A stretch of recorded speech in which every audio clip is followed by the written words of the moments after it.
nosso Falando Nisso de hoje, nesse programa YouTube, com uma pergunta de Simone Mendes. Boa noite, professor. É possível falar sobre acumuladores? Como pode a psicanálise contribuir para a clínica hoje? Ótima pergunta. A acumulação, o hoarding, né, foi incluído no Manual de Diagnóstico Estatístico, na sua edição número 5 de 2013, né, como uma nova síndrome, né, uma síndrome caracterizada pela dificuldade, dor psíquica, contrariedade em se desfazer de coisas. Vejam só que a acumulação, né, não é de fato o traço principal do quadro. Você pode acumular muitos bens se você se desfizer deles também, né? A hora que você para de se desfazer, então aí vem um signo patológico, né? Essa dificuldade, né, em geral se associa começa com alguns itens mais ou menos específicos, né? Itens que a pessoa começa a acumular com um discurso, com uma racionalização que em geral é assim: eu posso usar isso um dia, né? Olha, essa caixa onde vieram os bombons, ela pode ter uma utilidade. Esse objeto, vestuário ou de alimentação, ele tem um valor assim simbólico para mim, ele me acompanhou durante um tempo da minha vida e, portanto, eu quero que ele fique comigo.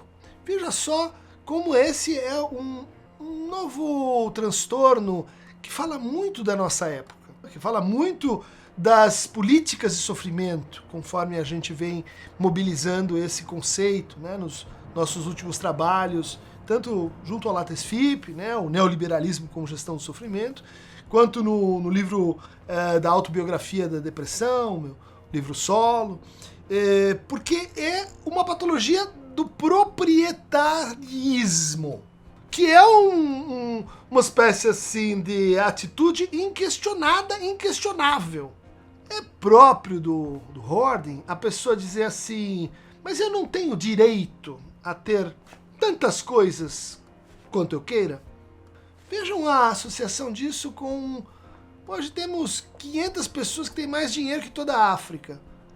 Jeff Bezos, Mark Zuckerberg.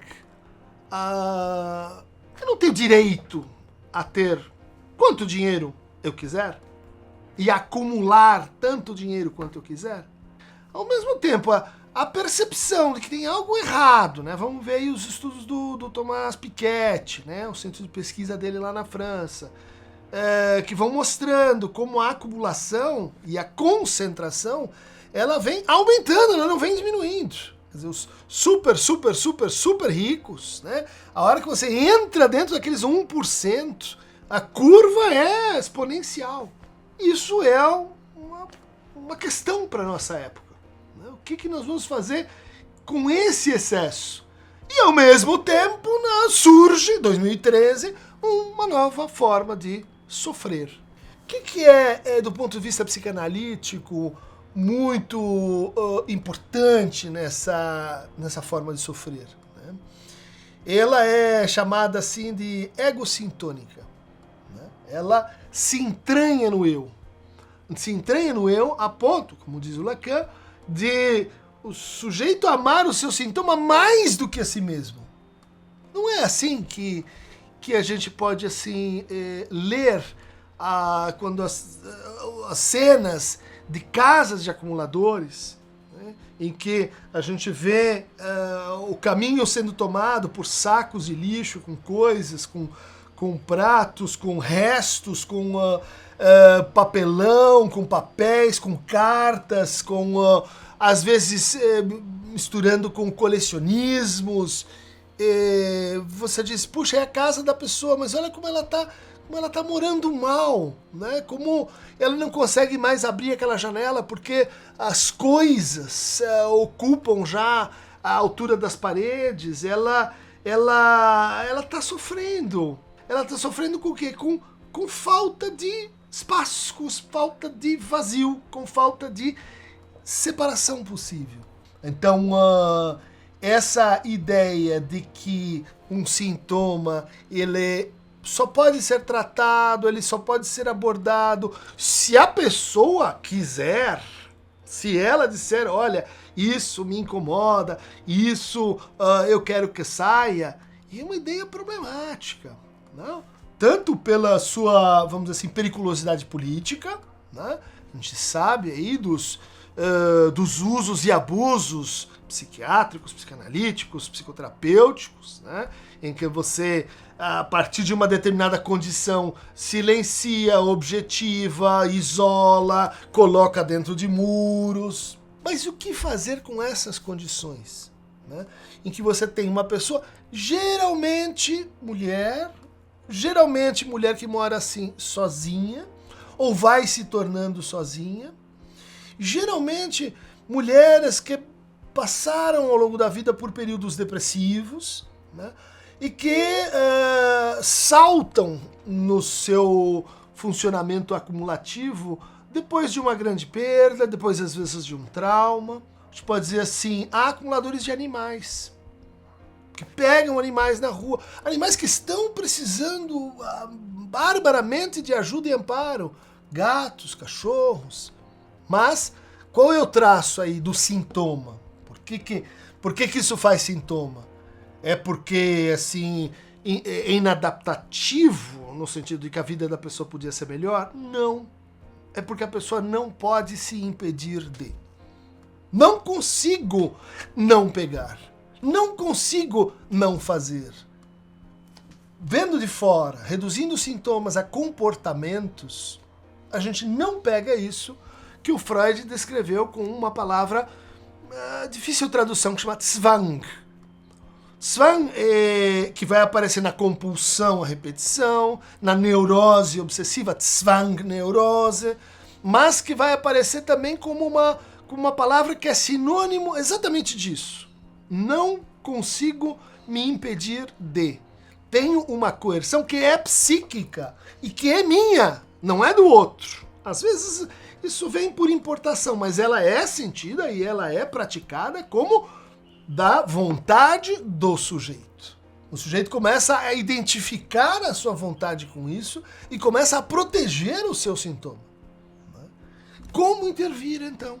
Os casos mais bem-sucedidos, eles envolvem um tempo de conversa, de preparação, de escuta, às vezes de medicação. Então, para abordar psicanaliticamente esse sintoma, a gente precisa, né, quando ele está no seu momento mais grave, né, em geral a pessoa não quer sair muito de casa, né, a gente precisa escutar essa pessoa e reposicionar o sentido do sintoma, né, de permitir que ela, ao falar, comece a escutar a sua própria coercitividade. Mas, muito frequentemente, isso não é suficiente. A pessoa diz, eu tô compreendendo, a pessoa vê fotos, a pessoa vê filmes, você explica isso, ela racionalmente diz, não, é verdade, isso é um problema, mas por que mesmo eu tenho que abrir mão das minhas coisas? Eu não quero abrir mão das minhas coisas, não quero abrir mão daquele brigadeiro da festa dos meus 13 anos em que estava o meu querido Afonso, que nunca mais vi, esse eu... Veja, há uma relação aí entre desencadeamento ou piora da acumulação e separações, né? E solidões, né? Muito importante nessa hora, trabalho da escuta, trabalho do reposicionamento do sujeito em relação ao sintoma, diferenciação. Muitas psicologias têm dificuldade com isso, entre o eu e o sujeito. O eu não é o sujeito. Põe aí o vídeo do estágio do espelho. Né? O sujeito não é esse indivíduo soberano que faz contratos e que tem o quê? Propriedade do seu corpo e propriedade das suas coisas. Isso ninguém pode mexer. Psicanálise Bom, a clínica está dizendo, não é sempre assim. Esse não é um princípio que a gente pode transportar tão perfeitamente para as situações humanas, né? Quando estamos falando no imenso sofrimento e prejuízo que esse quadro traz para a família, né? Para aqueles que querem estar com aquele acumulador. Porque aquele acumulador, ele está permanentemente, né, prioritariamente com as suas coisas. É como se fosse alguém defendendo um castelo. É como se alguém está defendendo as fronteiras do seu reino. E você vai ver o reino é um reino, às vezes, de lixo. Daí a importância de, em algum momento, preparar, mas um ato em que as coisas vão sair, né? O dia do caminhão. Chega o caminhão, ele vai levar as coisas, né? E a partir daí, muito importante, né, intensificar a escuta, intensificar o acompanhamento psicológico, intensificar a retomada, né, das relações que aquela pessoa foi assoreando com a família, com os amigos, né? É quase uma reeducação dos prazeres. Olha, sua forma de prazer, ela foi atrofiando, até que ela só tem essa. E as outras? Vamos começar a trabalhar com isso também? Isso faz parte, né, do programa da intervenção clínica com pacientes com Hording. Nós estamos falando aqui dos casos mais graves, né? Porque os casos intermediários, eles são muito miméticos, né? Eles são muito, assim, combináveis com estilos de vida, formas de arquitetura, colecionismo. Eu estou colecionando aqueles bonequinhos que a gente usa para os nossos jogos no Overwatch. Overwatch não usa isso, né? Qual que usa isso? O Yu-Gi-Oh! Não, o Pokémon não. Pokémon tem também. Cartas de Pokémon, né? E assim por diante. Para a psicanálise, é certamente um sintoma da linhagem obsessivo-compulsiva, né? Obsessão, pensamento, compulsão, atos. Geralmente são pessoas que, além de fixação em coisas e em andar pela rua e recolher mais e mais, também tem certa circularidade no pensar, né? Tem repetição no dizer. Né? A gente sabe, a neurose obsessiva está às voltas com uma grande questão, assim, que é a impermanência, que é a morte, que é a transitoriedade, que é a separação, né?